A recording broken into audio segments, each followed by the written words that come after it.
We all know how complicated it can be to configure your VelocityOne Flight System to fly in an aircraft using Flight Simulator 2024. In this video, we're going to specifically look at the Airbus A321, which is even more complicated. But first, let's roll the intro.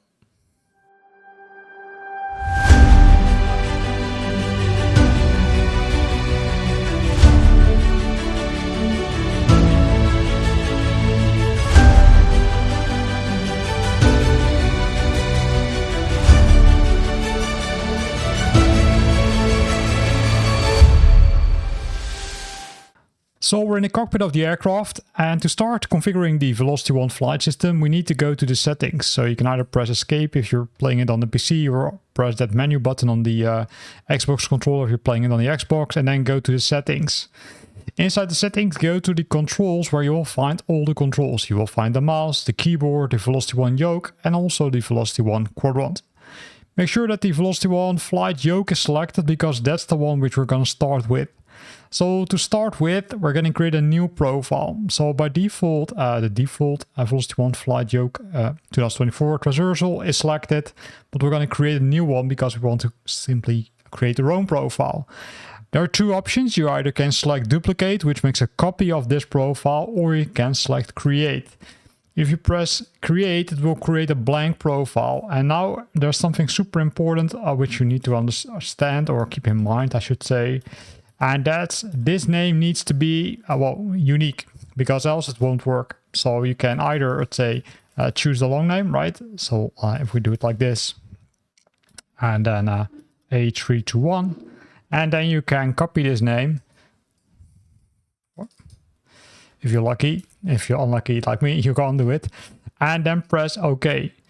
Now, as you could already see, there are multiple controls. First of all, there's the general controls, which is the top one. But there's also that bottom one, which has airplanes controls. And there's another one option, which is the specific A321 long range controls. These are only, say, required, right? The bottom one. If you want to share a profile between multiple aircrafts, but want to have a specific one for the A321. But I decided to create one completely, let's say, for the A321, also with the airplanes controls, because there are, I would say, a lot of things which are completely different with other aircrafts. So I'm going to select this one also.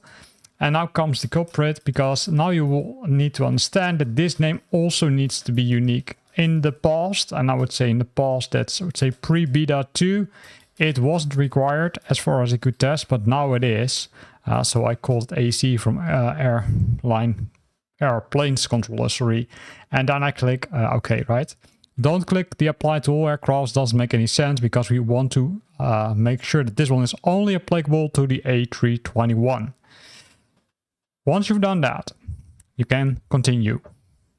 So the first thing we're going to do is we're going to search for the controls which we want to configure. Now there are a few options. First of all, you can change the filters to the essential one. The essential one shows you, I'd say, kind of the controls which you need to configure to at least control the aircraft.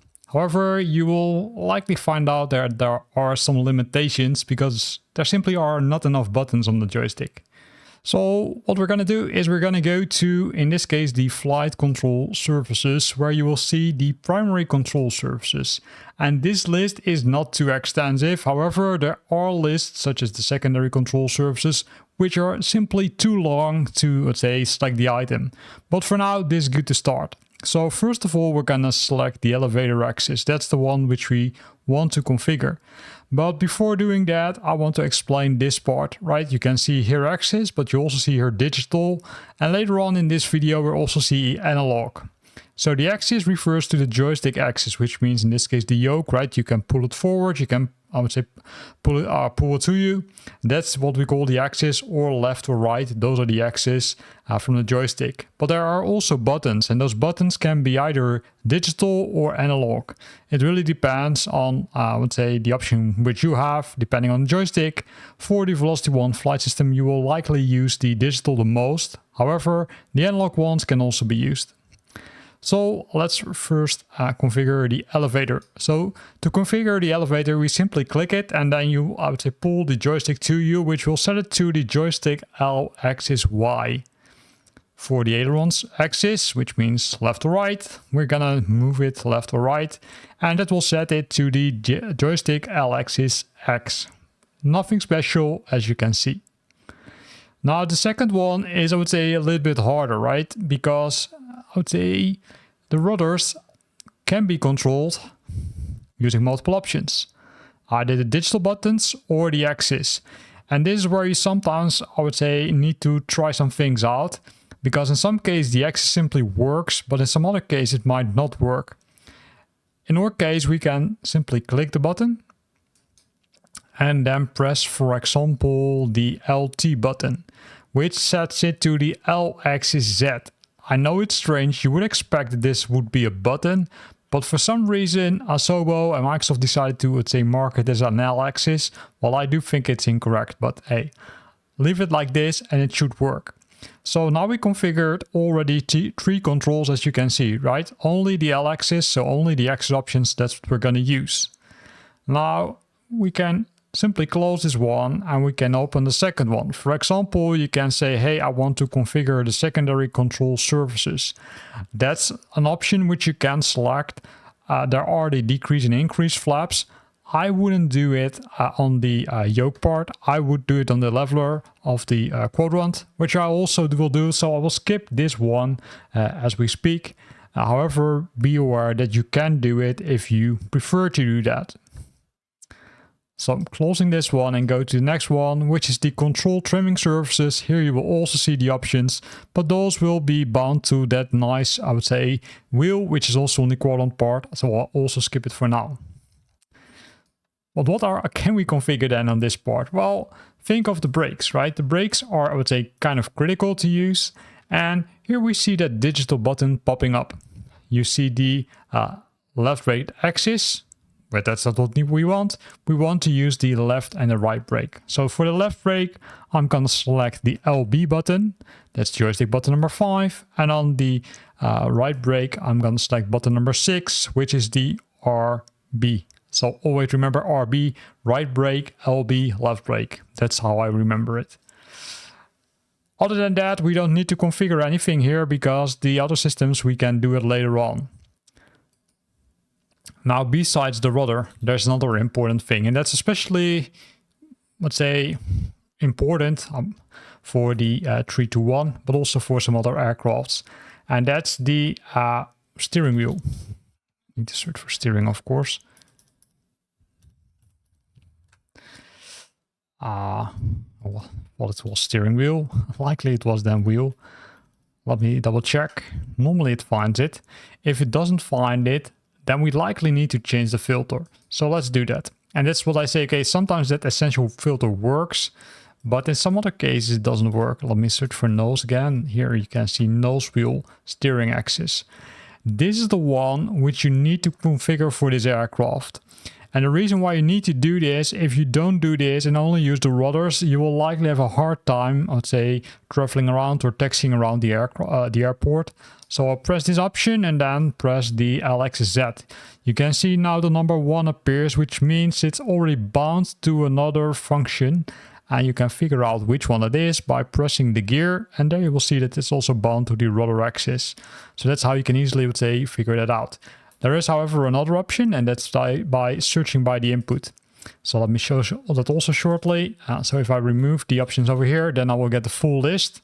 And if I would now press search input, once that's fully reloaded, and you press the key, and that will show up all the items which are bound to that specific key. So in this case, L-axis Z is the one, and that's bound to the rudder axis, which is kind of weird, right? Because we just also assigned it to the nose wheel. But let me double check if we did it correctly.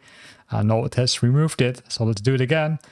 L-axis Z. So now we set it correctly. So now if we would search for that input, we will be able to find it. So there are two ways to figure out, okay, hey, you can either search for the control, which you want to manipulate, or you can use the key and then press the key and then use the search by input to figure out to which options that's been configured in the aircraft. Now, as we fly around, we always want to look both inside the cockpit, but also outside the cockpit. So that's the next option we're going to configure. And the easiest way to find that is by searching for external. Then you need to type it correctly, external, and then hope it finds it.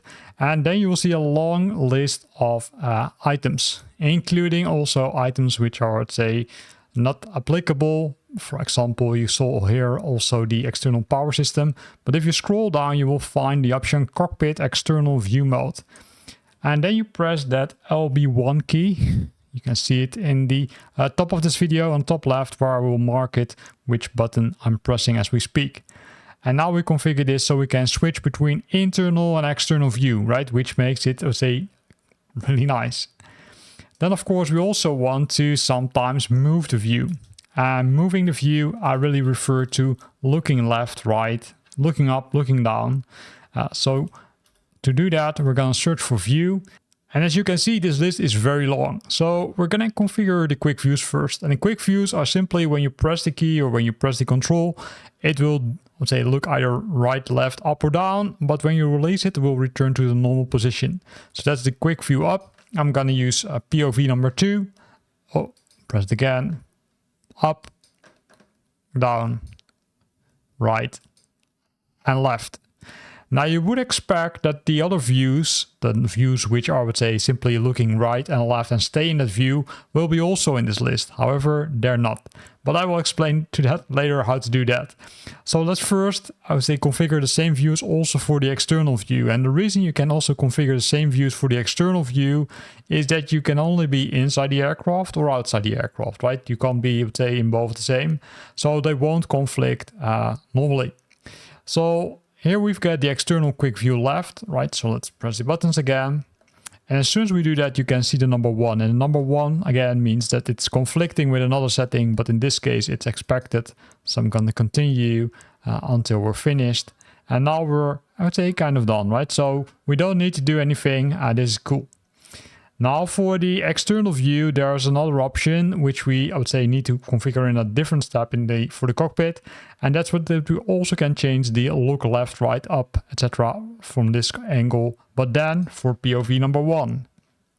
Right, so the left joystick is for the, I would say, rotating views, in this case for the external view. And the other view, which I just mentioned, right, on POV number 2, those are for the quick views.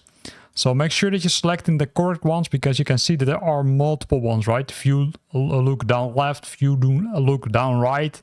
There's so much options here, but that still is pretty nice. Now for the cockpit, what you need to do is you can either, let's say, search for cockpit, or you can search for right. I'm searching for right, and then I'll hope that something returns, which of course doesn't happen in this scenario, but let me type it again correctly.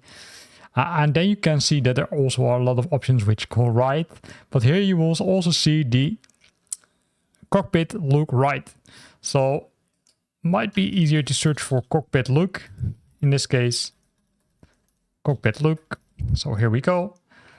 In some cases you need to simply try it multiple times, because it remains Flight Simulator.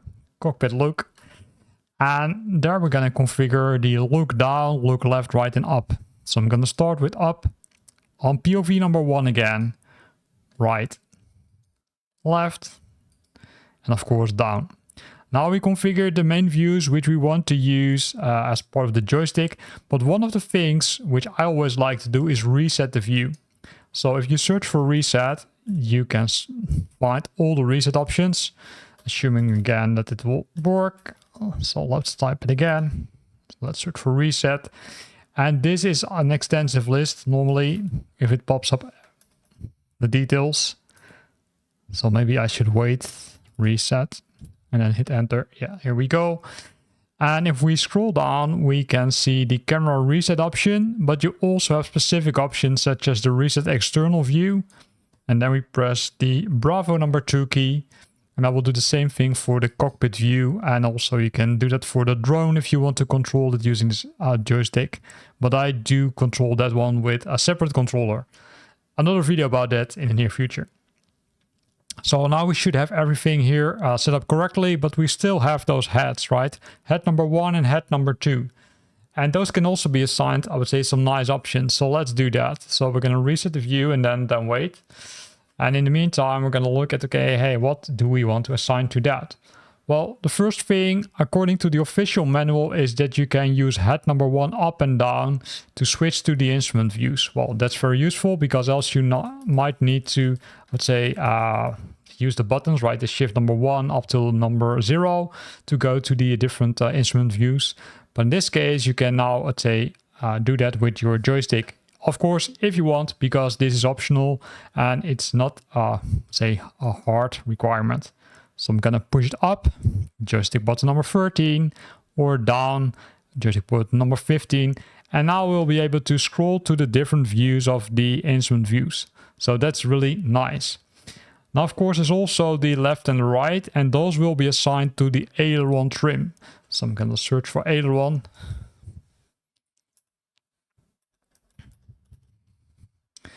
And there you will find the aileron trim left and right. You can also see the roll left and right, but this is the normal aileron and this is the trim. So make sure that you select the aileron trim and then press the head left, button number 16, or head right, button number 14. And then you have configured the aileron trim using head number 1.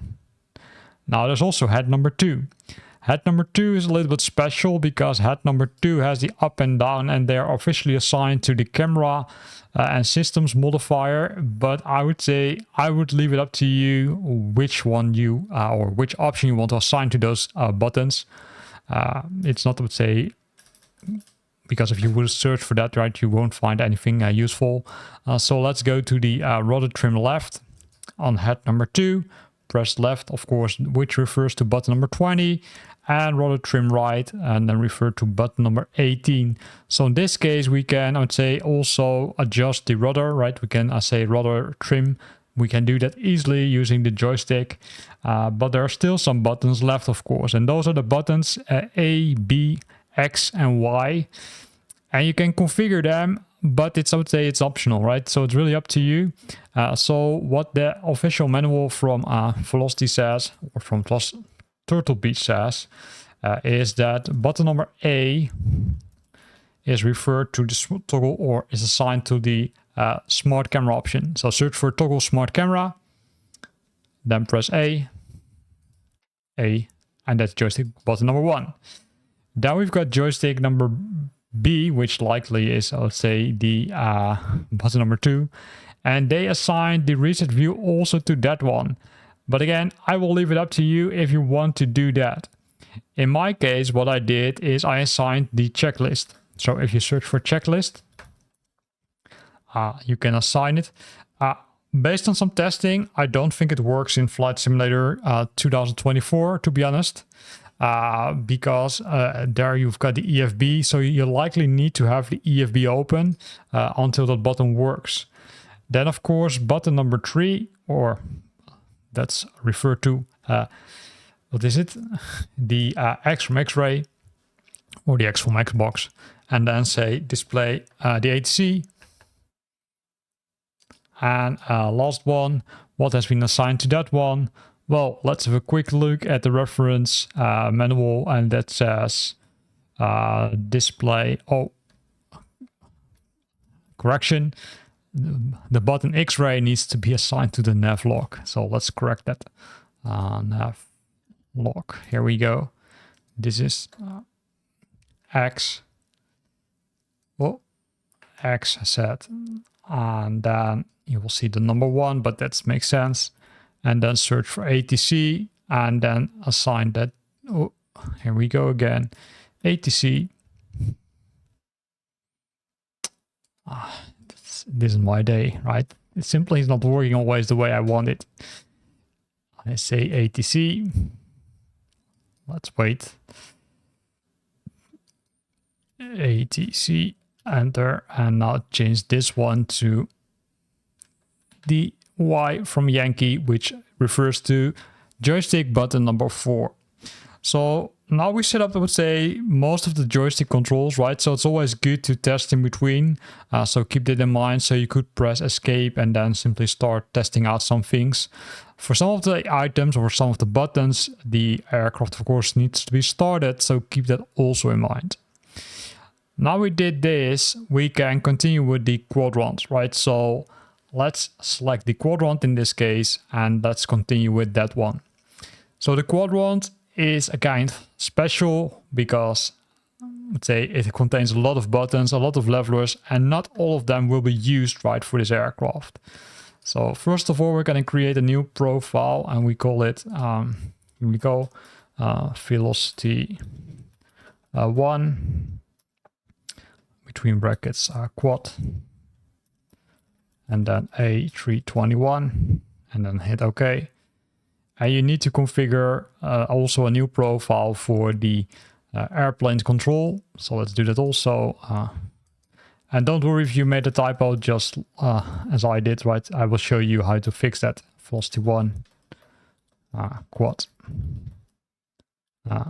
A321 AC, and then hit OK. So let me quickly show you how to rename that. So you can simply press the star or gear, I would say, it's not star, and then hit rename, and then you can, where you need to move your mouse, you need to move it with the keyboard, and then VelocityOne, and then hit OK, and now you're good to go. Again, here you can filter if you want, but it's not, I would say, a hard requirement, right? So you can say filter to assigned or filter to essential. Don't forget to remove the previous filter because it will still be applicable. Now, to start with, right, what we need to do is, of course, we need to change the power management. We need to change the throttle. As you can see here, everything is nice, but this will not allow you to control the engines individually. So what it would be better to do is to search for throttle. And then hit enter. Well, make sure you're typing it correctly.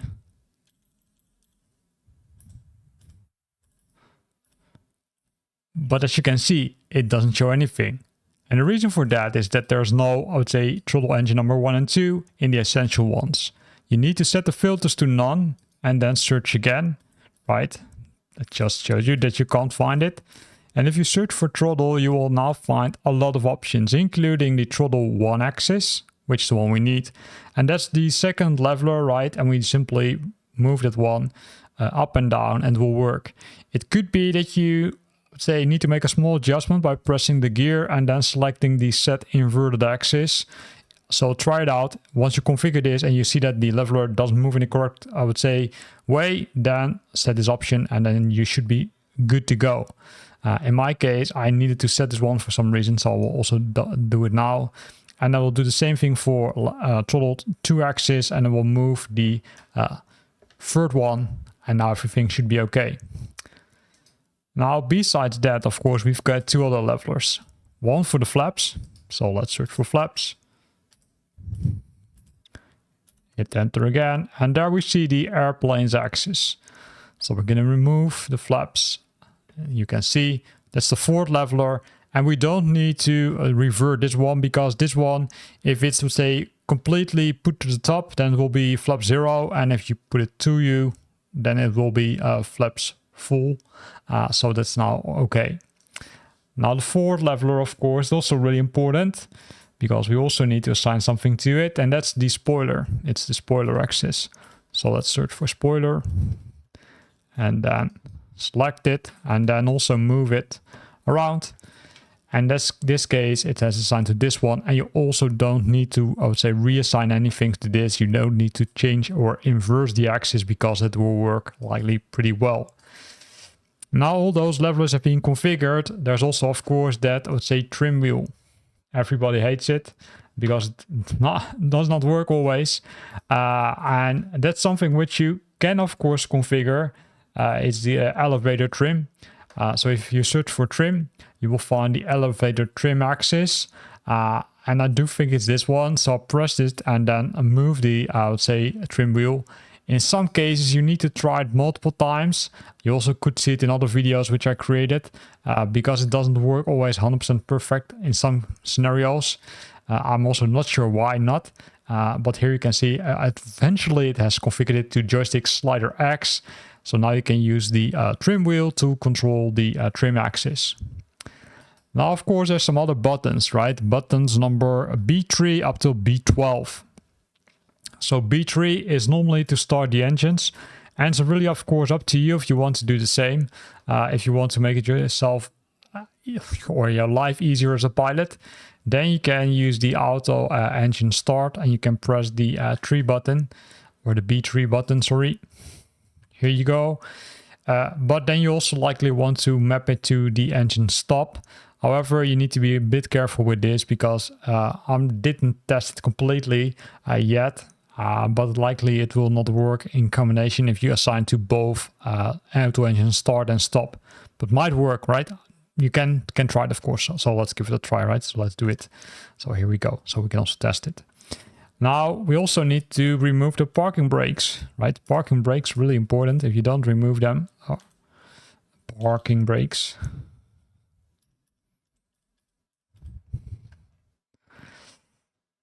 Parking.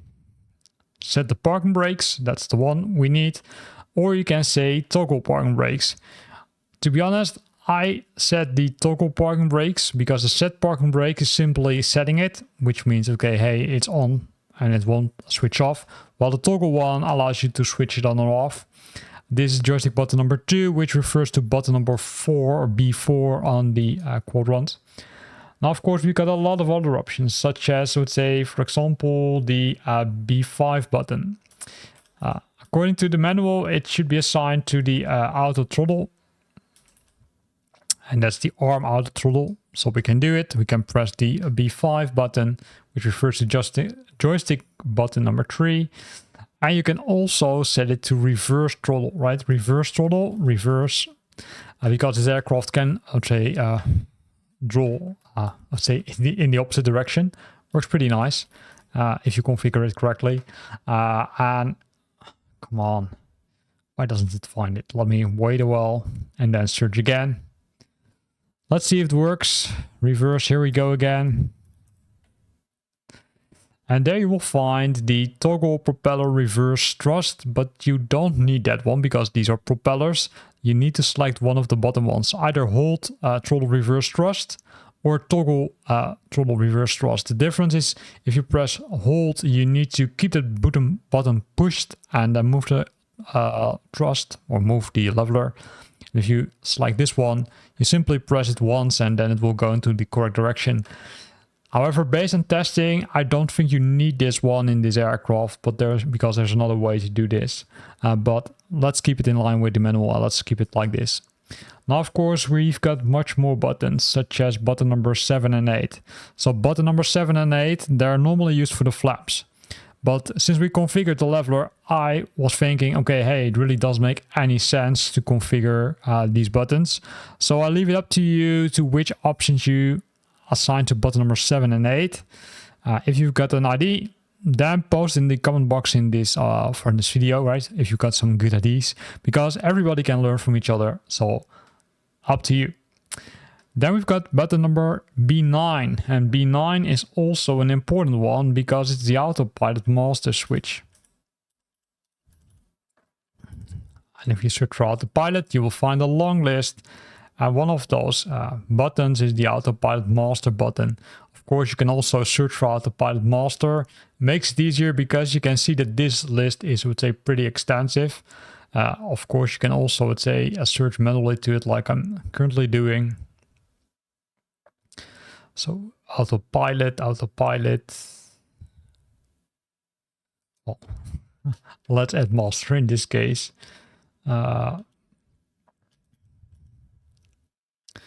Master, here it's easier, and we press joystick number button 7, which refers to B9 on the joystick itself. Then of course we've got the taxi lights, and the taxi lights are controlled by button number 10 on the joystick. And we can say toggle, and then we can press B10, which refers to button number 8 on the joystick. And then we've got the landing gear. I'll toggle landing gear, that's likely the correct one, and we press B11 on the joystick, which refers to button number 9 on the joystick according to Flight Simulator. And then the last one is the landing lights, so also assign that. Landing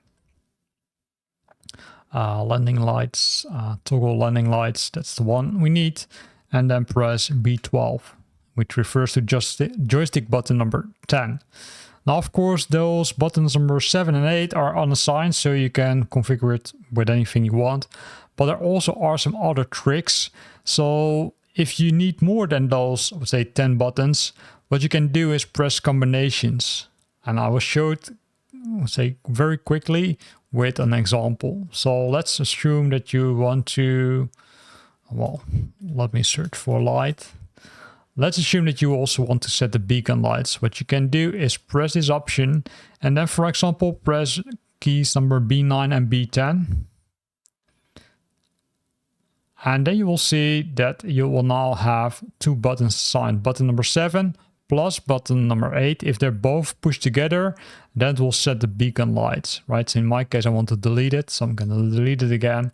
But this is also how you can create multiple combinations and expand the number of buttons virtually by adding these things. It works, I would say it works, and that's the correct wording, but it can be quite challenging because you need to press them correctly, right? Because else if you would press button number 9 only, then you know what happens. Then it will switch on the, what was it? Button number 9. We switched on the autopilot.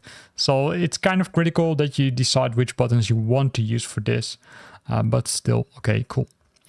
Now we did all this, there's more work to do, right? So let's go back to the aircraft, because you might think, hey, now everything works, right? Because we configured everything in that nice, say, control panel, right? You can see I can move the joystick, I can move it around, really cool. I can also do other things. I can, I would say, move the steering wheel, which you can see here. This is really cool, right? I didn't even know it, I would say, prior to, say, a flying flight simulator. But this is the way you can also control the well, steering wheel. And you can always look from the outside if you want, right, to see, okay, hey, does it really work? And then you can move either using those quick view options or other options to control the steering wheel. If you want to go inside, also works, and resetting the view also works. So what's next? Well, what's next is this nice system on the left side. And that's the electronic flight pack. So we'll zoom in a bit. Because the electronic flight pack also contains the throttle settings. And the throttle settings are, say, kind of important if you want to change the behavior of those levelers number 2 and 3. So first of all, this joystick doesn't have an official reverse on axis. So I do recommend you to set it to no. That will say, hey, throttle calibration reset, please recalibrate. And you can also see that the number of buttons has decreased massively. Now, if you would look over here, you can see that it's kind of a mess, right? So always move your, I'd say, levelers correct, and then decide what to do. In my case, you can see that I messed up the controls, right? So let me first correct that. And that's what I referred to earlier in this video. In some case, you need to adjust those inverse throttles. So let me, or inverse axis, I should say. So I search for engine. And then I will find, hopefully, oh, I need to search for throttle, of course. Not for engine, throttle. You can see that it's kind of critical of searching for the correct keywords because else it won't work. So let's remove it again. And then say throttle, hit enter. There we go. So what I need to do is need to adjust this one, right? So press the gear again and then remove this reverse set inverted axis. And then I can go back and then double check. Now everything is set correct, right? So you can see, hey, everything works as expected. Well, no, it doesn't work as expected. So I need to set it both to reverse mode, apparently. And this, I would say, I'm not sure if it's a flight simulator bug because I also had it in, I would say, other videos where I needed to kind of uncheck and check the options again, and then eventually it works. So let's search for them. Then we press this one and say set the inverted axis, then go back and do the same thing over here. I set the inverted axis also. So we should be good to go now. Yeah, now it works. right? So one of the things you see is that it will, let's say default, it will go back to full reverse mode. And that's also a little bit irritating. So what you need to do is as you can see, there are some clips over here. And this is, I would say, the kind of zero mode, right? Or the, I would say, null mode, or however they call it. Say, and once they're in this position, you can go back to the electronic flight bag and make sure that you press the set idle option. You can see that this needle moved up a bit. And also here you can see that they're not completely aligned. So you might need to play a bit with it because the system is very sensitive until you're happy with it. And then say set. Well, I need to push it a little bit further. You can see it. I would say it's very sensitive, that system on the flight system. So once you've done that, you can position it into the climb option, which is also here, right? CL, and then move it to that position. Normally what I would recommend you to do is switch on the audio, because if you switch on the audio, then you will hear a click sound, and that, I would say, make sure that it's in that current position, and then move it to, let me move the mouse, move it to the Avalex MCT option. And then press the button again. And then, of course, full throttle, and you can do it like this. So this is one of the options. And right now it will, let's say, it should kind of work. However, what I figured out is that it doesn't always work. As you can see, right, it's not 100% perfect. But normally it should stop here, and then your throttle axis should be on the 0 point. However, in my case, with the A321, I was having some difficulties with it. So be aware of that you set the axis by calibrating them. The advantage of this is that you also can use the reverse option, right? It's really up to you if you want to do that. I would say I would do it, to be honest, because it's really useful, especially I would say when you want to decrease power. But it's really, again, up to you. So with this, right, we configured everything. Everything looks okay. Things which you might need to check, and I pressed escape, but I shouldn't have done that, right? So things you should check is also the flaps, for example. Are the flaps working? And you can see that they're working, as well as the spoiler does it work. So make sure that you test everything before you go airborne, because you might need to make some small adjustments based on the configuration which you did. But hey, based on what I currently see, it works, right? I can look right, and I can reach the view, or I can look left and right. I can look up, I can look down, and I also can use the quick views. The quick views in the A321 are a little bit weird, to be honest, because it brings you back to the, let's say, passenger view, or to the cabin. The up and down are, I would say, kind of working, but it looks like there are some issues with this specific aircraft. However, based on some testing, I would say I checked different options, and this is the best option you could use. Again, could use, right? Not 100% perfect, but hey, it works. So here ends this video where we went to the full setup of the VelocityOne Flight System, specifically for the Airbus A321 long range in Flight Simulator 2024.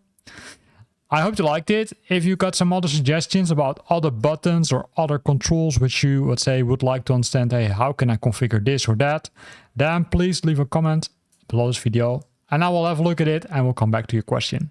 Thanks for watching, and hope to see you back next time.